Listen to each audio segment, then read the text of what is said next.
From NBC News, this is Today. So when was the last time you cleaned out your dryer vent? Come on, Brooke. Yesterday? Yeah. Yeah. What about checking out the correct wattage in all your light bulbs? Did that this morning.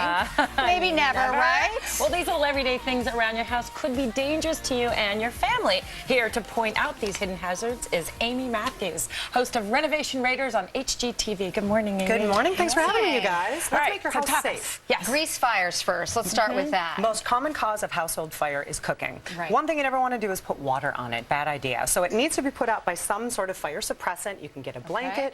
You can get something like this that sticks underneath your hood vent. Suffocating. Yeah, You need it to suffocates suffocate it because you want to cut off the oxygen to the fire. So if you don't have any of these fun ones you've purchased, you can use a pan lid, you can use a cookie sheet, anything. Okay. But just remember, anything on it. Yes, you can put anything on it except water. No water, no sugar, no flour, no exactly. salt. Those things will blow up. She's learned her lessons well. Yeah. Okay, over here, let's talk about hazardous cords, because a lot of us have these fraying cords and think, you know, we can get by another couple of years with that, right? Check all your cords, especially to your toaster, because it uses a lot more wattage than anything else in your kitchen. So make sure that there's not something that looks like that on there. And also, it should never be plugged into a multi-plug. It should be plugged into a simple outlet by itself, and you shouldn't have any flammables around it. No paper towels, no cookbooks or anything. But you don't have to unplug it every No, but day. some people do, because there actually is a risk of fires. When you go away for a while, I unplug it. Okay. Perfect idea. Who wants to vacuum? All right. We're talking about our dryer, the back of the dryer. A lot of people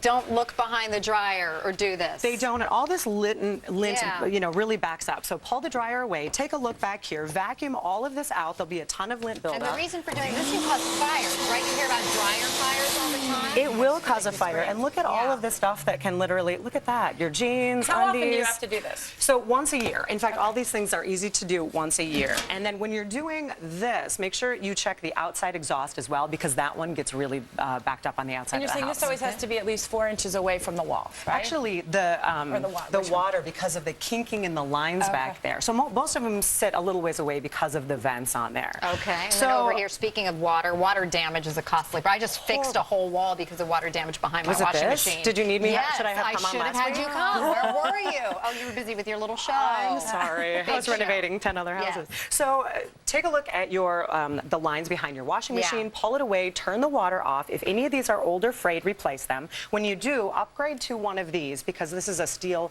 braided line, which is a lot stronger and it's warranted for longer. Just remember, when you're working with your water, when you shut the water off as you're going to work on things, turn on some sort of faucet on something nearby so that all the water drains, so you don't cause your own water damage while you're fixing it. Yeah, that would not be good. Okay. This is I'm a guilty common of doing problem. this one. This is the over wattage It situation, is. So right? your lights don't have those wattage recommendations just for fun. So they actually want you to do that so that you're safe and you don't burn the lamp around it. It can cause a fire.